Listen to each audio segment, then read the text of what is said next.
We're back with another episode of Mac Stories Unwind, the show that's all about the picks.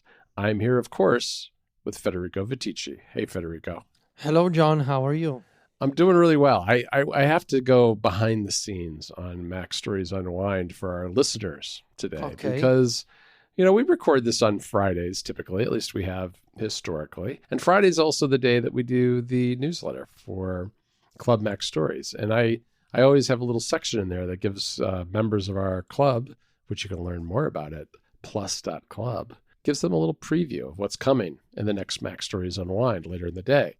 And so I have to know what your pick's going to be in advance. And typically we'll have show notes that we're working on and you'll put it in there. But today you hadn't.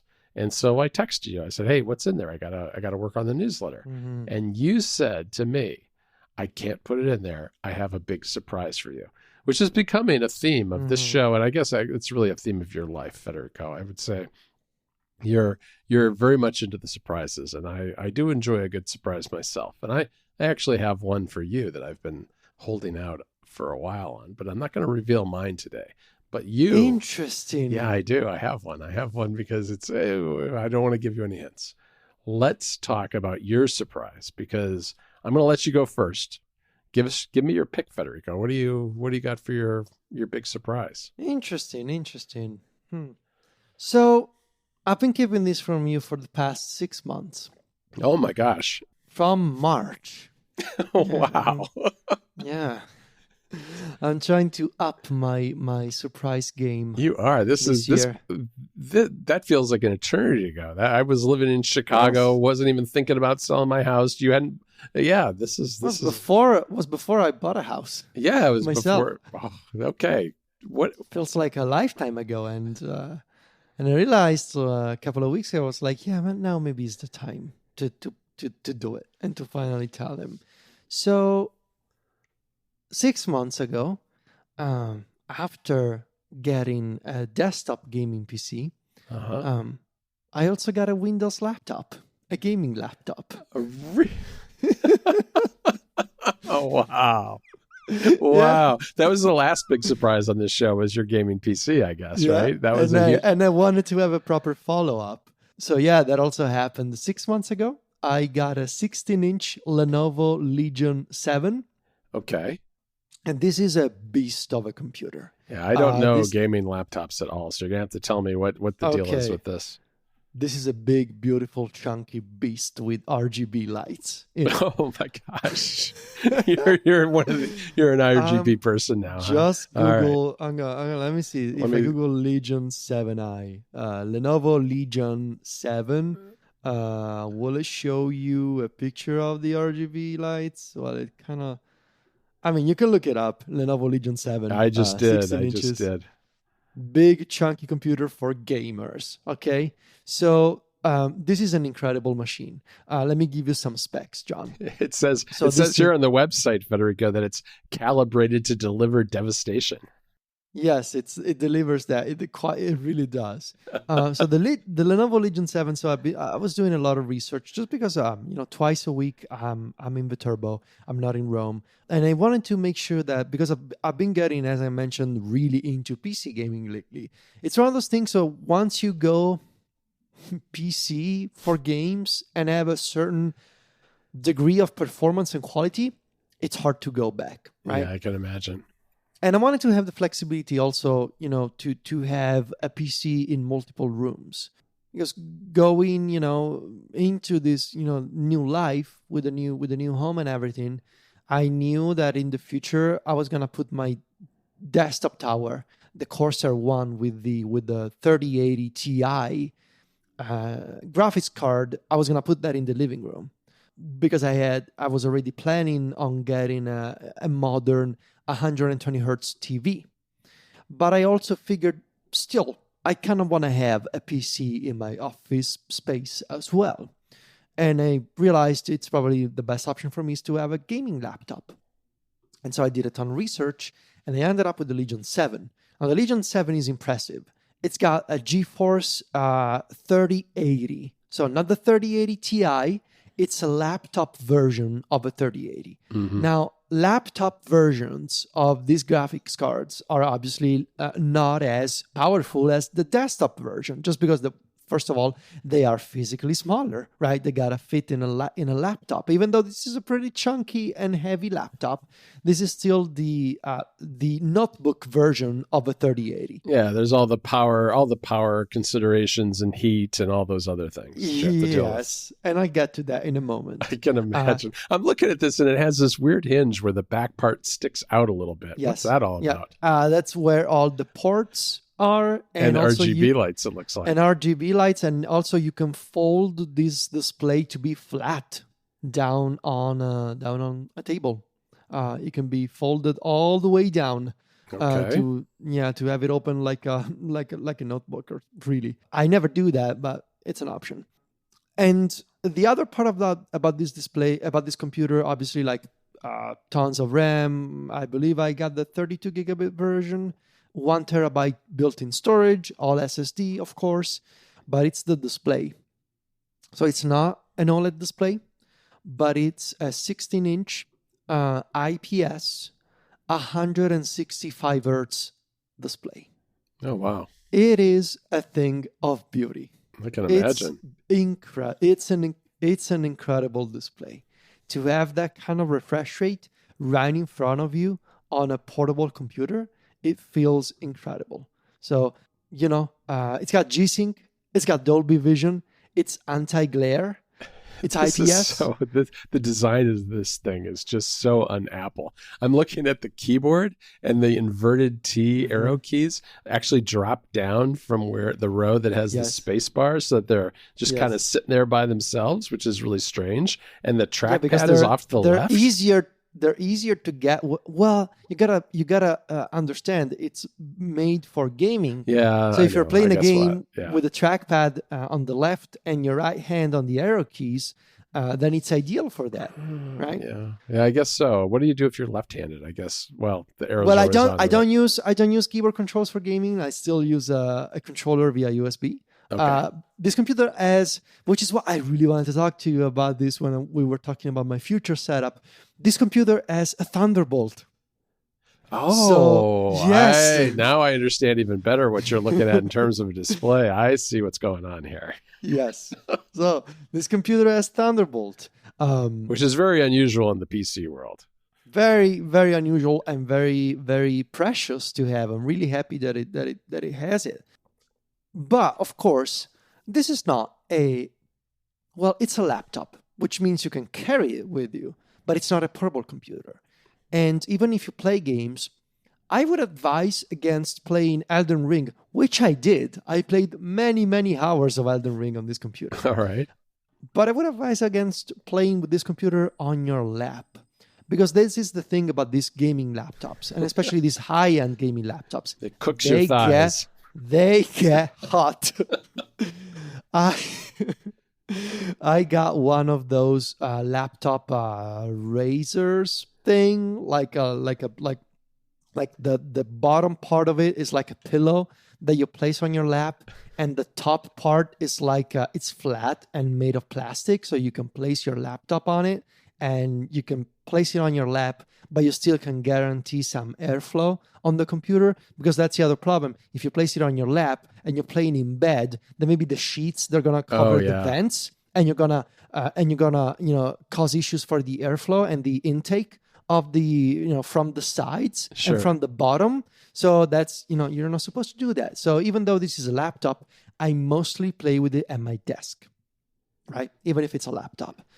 And also the other thing you should consider, you got a 3080 in this thing, right? This thing draws 165 watts of power. Oh, wow. Wow. It's got this huge, giant power brick. That's the power cord. It's honestly, I'm looking at it right now. It's bigger than that battery that I recently got. It's bigger than that? Yeah, I know what you're talking about. The one that Hyper makes, you mean? Let me or was it Anchor? Hold on. I know what you're talking about. I'm going to send you a photo. I'm doing this live. So MacBook for scale, okay? Yeah. Okay, I took a picture. I'm going to send you this picture. What are you? iMessage. Okay, we're doing this live. This is a live podcast. There you go. This is good audio. 5G, sending it to you. Oh, that is a big, wow. That is, it's almost like a paperback book. It's so big. And it's dense. Okay. Oh, I bet. Yeah. I'm not surprised because, a lot of the Thunderbolt hubs have bricks like that. I think anything that draws a lot of power it has that sort of brick. Yeah. It should be GaN. They should switch to GaN because they would be able to switch that, shrink that a little bit, I think. Yeah. But it's got Thunderbolt 4, which means I can, that's why I wanted to think about it. Like, what can I do at my desk with the Thunderbolt monitor but stuff optimized for games? And we'll talk about that again in the future. Also, why did you think I changed my network at home 6 months ago to use Wi-Fi 6? This was part of it. I was, optimizing for all these new computers. I thought you were just getting ready for, since your iPhone's on it and that kind of thing. What else should I mention here? Just playing games on this thing, like playing indie games like Cult of the Lamb, Strange Horticulture, Vampire Survivors. Obviously, totally fine. And when you unlock a certain level of performance, having that refresh rate, you can set it, right? You can say, no, I just want to have 120. I want to have 144. I want to have 165 hertz. It looks incredible. Like, it's so... Oh, yeah, I can imagine. It's higher than ProMotion, right? Yeah, I guess that's right, yeah. It's higher than ProMotion. It looks fantastic. But even playing more advanced and graphically intensive games like Elden Ring or Cyberpunk. The thing is, John, I left this surprise in the open for 3 days and you didn't notice. When? What are you talking about?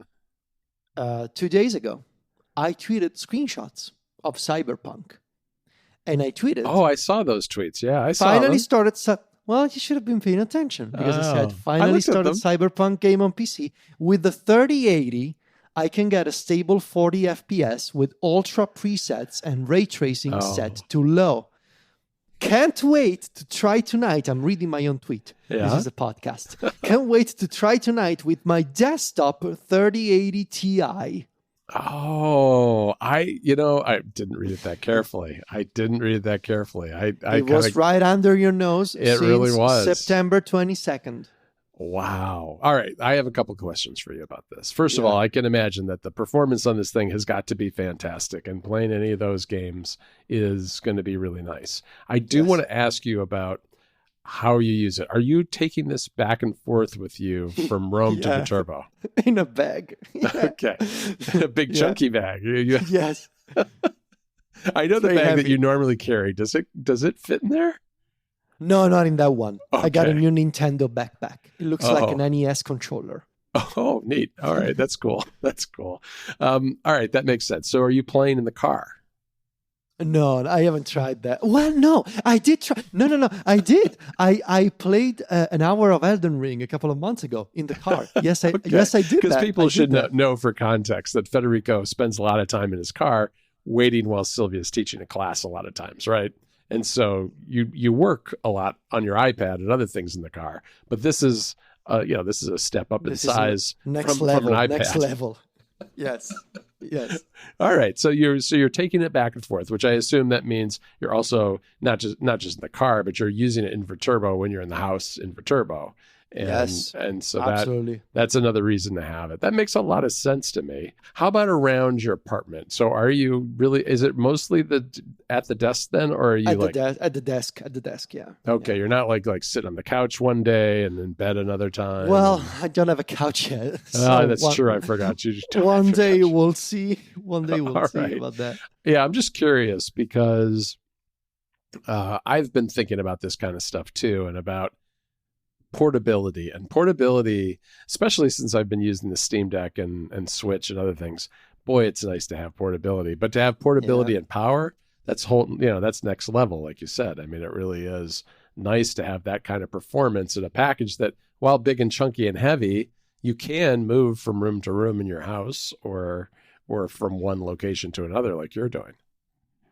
Yeah, I mean the portability is incredibly nice, and just even if it's not portable in the sense that you can take it with you like a tablet, but it's still a self-contained unit that can go from one city to another or from one room to another. So obviously I cannot unplug my gaming PC like the desktop tower. No, I cannot no. unplug that and transfer it between homes, but a laptop I can, No, and it's been very nice. it's really interesting. It's a really neat idea. I mean, you've started on this journey, I think, with your portable OLED display, which gives you a certain amount of flexibility when you're at home. But with this, you're really going all out because you've got Hmm. full on PC gaming wherever you want to be, which is really nice. Yeah, and I mean, you can even use this thing to, if I want to have even better performance, I can use the local game streaming, which is made possible by Moonlight or Steam itself. I can stream from my desktop tower onto Oh the yeah. Legion 7 so that I can, and streaming on Wi Fi 6 is incredible. I was Uh, gonna say. Local streaming on a 165 hertz display. You know what I got the So other? Okay, so this is not part of the surprise, but I did pick up a Wi-Fi 6E mesh system yesterday. nice. Okay. So that's going to be part of our setup here in North Carolina. So that'll be yet to be seen how that performs. But a big part of having that is about gaming and streaming video. So we'll see. All right, Federico, let me dive into my pick. My pick's a game, so it's fits with your theme. It's Rollerdrome. And I know our friend Mike Hurley has been playing this and Hmm. spoke highly of it. And I decided to pick it up because this is by Roll 7. And Roll 7 are the makers of the skateboarding games Ollie Ollie. And you can tell that this game was created by a company that's done skateboard games. So Yeah. the premise here is that you are in the future and you're going to the Rollerdrome to fight other players. This is like a sport, an arena sport, and you're on roller skates and you've got guns. And so the whole idea is you're skating around these. They're like skateboard parks, basically, like half pipes and just complex skateboard park type setups where you're skating up and down and around these walls, grinding on the edges, and shooting bad guys who are there to take you out. And so you've got a couple of different kinds of enemies to deal with. And I'm not very far into this game, so I'm sure it evolves over time. But at least initially, you've got guys with baseball bats who are trying to swing at you and knock you down. And you've got people who are snipers up on the edges who are shooting guns at you. And you've got very complex controls here where you have the tutorial does a nice job though to really ease you into it, and I think it helps to kind of go back to the tutorials to practice once in a while. But getting started is super easy. You just flick the left stick and you're moving. But then you have very much like a skateboarding game. You've got all sorts of combo button presses and thumbstick moves to do grabs, spins, flips, all kinds of tricks. And what's neat about the tricks is the tricks are how you reload your guns. So you don't have a ton of ammo at any one time, especially when you start out. And so once you run out of ammo, as you take out the enemies, you have to either grind or do a flip or a hold or something like that to reload your guns. And while you're doing that, very often, you find yourself in the sights of the snipers, which you can see that you're in the sights by like a red line that's pointing at you, and then you have to dodge those. So there's a whole system of dodging on top of this as well. And when you get right down to it, and there's like a bullet time mode, which I love bullet time type modes. I think they're a lot of fun. Nice. Where you're up, you do a really crazy trick up in the air. You enter bullet time basically, and then you aim at the bad guys and take them out. It's a lot of fun, but you can tell that from probably the description that this is very much like a skateboard game. But what I really like about it, just besides the game itself, is the artwork here is so good. It's got that kind of not quite anime feel to it, but it's got kind of a hand-drawn feel, like a cartoon feel to it, and a really nice soundtrack. And the action's really fast. And these arenas, these levels that you do are relatively short. So it's the kind of game that you can kind of pick up and put down over time. And you can always go back and, you've got goals and various achievements on each level. And at the end, you'll see, I cleared like 6 or 7 of the 10 goals, and I haven't completed them all. I'm going to go back and try to get all of them. So you can do that kind of thing. Or you can just enjoy, skating around. And it really does take some time to get a hang of the controls, because you're using everything. You're using all the buttons, the sticks, the triggers, the bumpers. You're using all the controls, and you're using them constantly. And after a while, though, some of them start becoming second nature, and you really get into a flow with this game. And that's when I think it really gets fun. I'd say I'm still fairly, basically an amateur at the controls, but I'm getting there. And it's been a lot of fun. I'm playing on the Steam Deck. It's also available. I didn't check. I think it's available on PS5, but I think so. Yeah. I'll put it in the show notes, all the places it's available. But it's very nice on Steam Deck. Works really well there. I think it was about $25, so it's not a super expensive game. And definitely one that I would highly recommend. All right, Federico. Well, you have done it again. You have surprised me. I'm not sure that, I thought I knew you, Federico. I really did think I knew you. And then I see, not only do you have a PC sitting behind a TV, I guess I can kind of understand that, but now you've got a chunky RGB laptop. Yep. That you could, you probably aren't going to need to heat your apartment this winter, Federico. You just play a lot of Elden Ring, and you and Silvio will be comfortable all winter long. I'm gonna play a lot of Cyberpunk. I'm gonna play a lot of Cyberpunk, and I'm gonna play a lot of catching up on some. I have a craving for Assassin's Creed Origins, which I started years ago, and then I dropped. And then my friend Steve Troughton-Smith has been playing it, and I saw an article on Polygon saying how Origins still holds up as the best one in the modern history of Assassin's Creed games. I think we read the same article, because that's what got me interested in it too. Yeah, and Maddie Myers from the Triple Click podcast mentioned replaying Assassin's Creed Origins again. It's like a bunch of people I know and respect lately are talking about Assassin's Creed Origins, which is the one set in ancient Egypt. It's from 2017. The game, not ancient Egypt. Right. The game. Right. So a bunch of people have been talking about it again, and I know that it looks gorgeous at 4K 60. So yeah, it's gonna be a little space heater for my new room. It's going to be nice. All right. Well, good. We've got lots more games, I'm sure, to recommend, but we're doing other things too, so we'll probably have some different recommendations next week. There's a ton of music coming out next. I know. I want to talk about. Yeah. Yeah, there's a lot of good stuff we can talk about. All right. Well, in the meantime, you can find me and Federico over at MacStories.net. Federico is at Vitici on Twitter and Instagram. That's VITICCI. And I'm at John Voorhees. JOHN VOORHWS. Talk to you next Friday, Federico. Ciao, John.